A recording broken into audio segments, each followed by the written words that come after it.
All right. What's going on with Carlos Alcaraz? That's the question that a lot of people are asking right now. Some people are saying he's losing it. Some people are saying he's lost his drive since Wimbledon. He's losing these matches. He's lost today to Roman Safiullin, who's a very good player, in his first match at the Paris Masters. So we're going to break that down a little bit, but we're going to look at the questions. Why is he losing now? Why hasn't he won any titles since Wimbledon? Did the loss in Cincinnati to Djokovic break him? We're going to get into it. This is The Slice. That's what we do. Let's do it.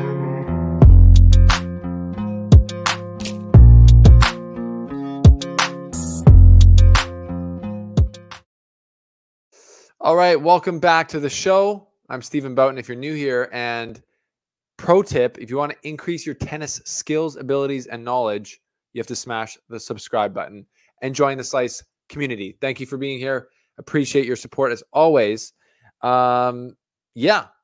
This is a video answering questions that I've seen on Twitter, that I've seen on all over social media after Carlos lost again today at the Paris Masters.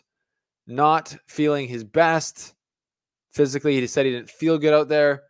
I don't think he meant sick. I just think he meant he didn't play good. He didn't feel his game well. And you could tell that by watching. I only was able to watch live the last bit of the second set, but then I went back and watched the highlights. It was interesting. Carlos was up in both sets, up a break in both sets, and then kind of instantly got broken back by Roman Safiullin.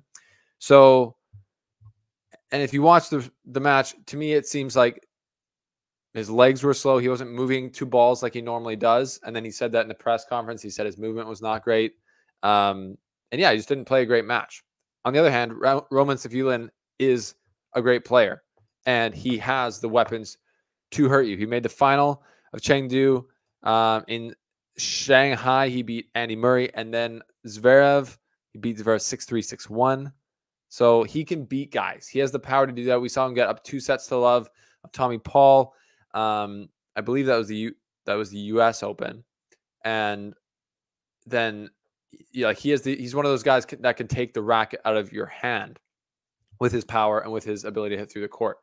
I wouldn't say he took the racket out of Alcaraz's hand today. Alcaraz just didn't have a great match. So people are starting to think Alcaraz wins the U.S. Open last year, didn't have to play Djokovic because Djokovic wasn't there. This year he comes in, he is building up. He wasn't able to play the Australian Open because of injury.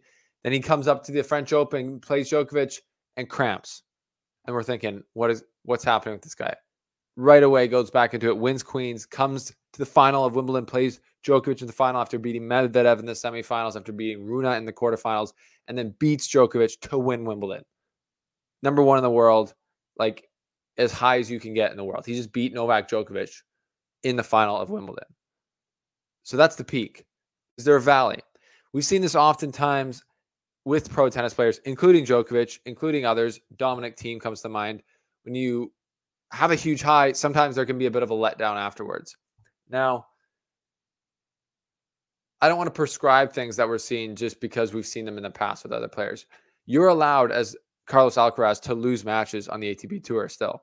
People think, I get it, because he's so amazing and he's so good and he's so unbelievable that if you can start to think that how could he ever lose a match? You start to put it like when any of the big three are at the top of their game, you think it's unbelievable that they would lose a match. But it's still the ATP Tour. He's still one of the top 2 best players in the world, and every single player is getting up to play him, and they're coming for his head. So he's allowed to have slumps. Doesn't mean he's lost his drive to win. Some people are saying, I've seen, fans on Twitter talking about the loss in Cincinnati. I've seen trolls like Pavi G on Twitter talking all this trash about him losing his drive after losing to Djokovic, and that messed him up. That was a big match against Djokovic in Cincinnati, and Carlos was ahead in that match and pretty much let Djokovic back into that match and kind of let that match go away from him. So yeah, that's definitely probably a painful memory. But to act like that's like going to change his career going forward, or the results that he's eventually going to get to in his career, is kind of crazy. If you have to be reminded, the kid is 20 years old. And he's really only been at the top of the game for like a year and a half. I would say that the point where you were like, Carlos Alcaraz is winning majors soon. The first time we said that, like soon as in like potentially the next major, was after Madrid, when 2022, when he beat Djokovic, Nadal, or Nadal, Djokovic, Zverev. And you're like, okay, well, this kid has officially arrived. That was only a year and a half ago. So let's just put it into perspective again on how young he is, how inexperienced he is relatively to everyone else on the tour, and how all new this is still to him. So that's one thing. He's still fresh. Secondly, this has happened before. The post-US Open. So last year he wins the US Open, and then he went 6 wins, 4 losses after the US Open with no titles and didn't even play the ATP finals. One of those wins was at the Davis Cup. One of those losses was at the Davis Cup.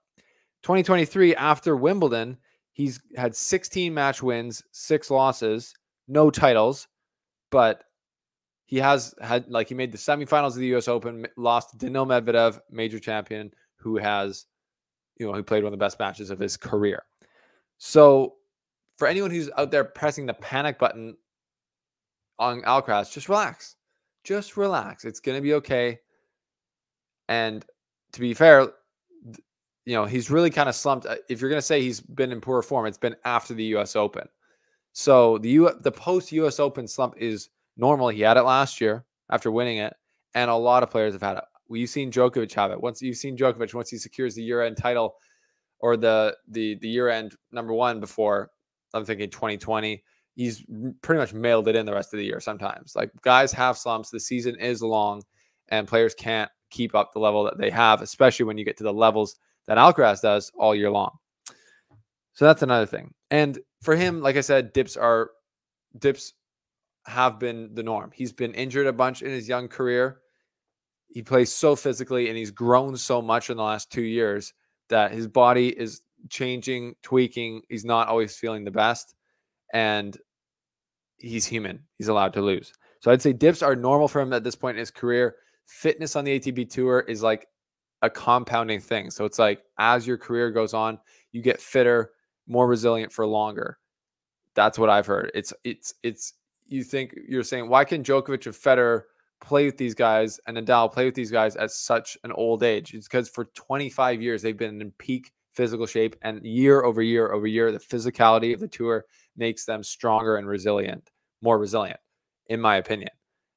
It's like, have you ever heard of dad strength? It's like, yeah, he's got like a little bit of a belly, but he could still snap you down in an arm wrestle, and he's like way stronger than some like 20-year-old who lifts weights in the gym. Guys' bodies are still changing when they're 20, and they're still growing, and it's very clear with Alcaraz that he's still growing and getting used to the physicality of his body and the game. So yeah, all that to say, I'd relax. The US Open, you got to take everything that happens after the US Open with a grain of salt. The tennis tour, the establishment, does not want to hear that, but it's true.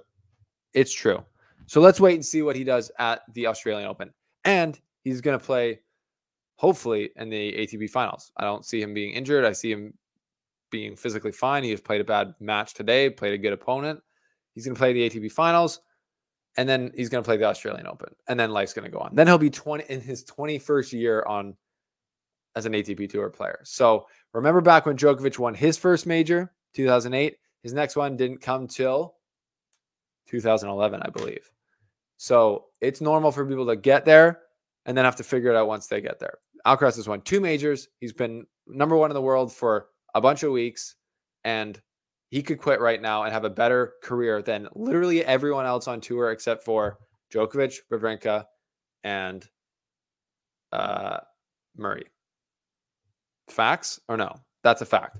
So Carlos Alcaraz is going to be fine. Everyone who's a fan of him, relax. He's going to be fine. Everyone who's a hater, you're ridiculous. He's a 20-year-old phenom who has saved us from a potentially depressing time in tennis coming up with his unbelievable world-class history rewriting level of ability.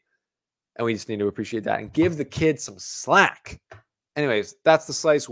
What do you think? Leave your thoughts below, as I'm sure you will. We'll see you guys next time here on the show.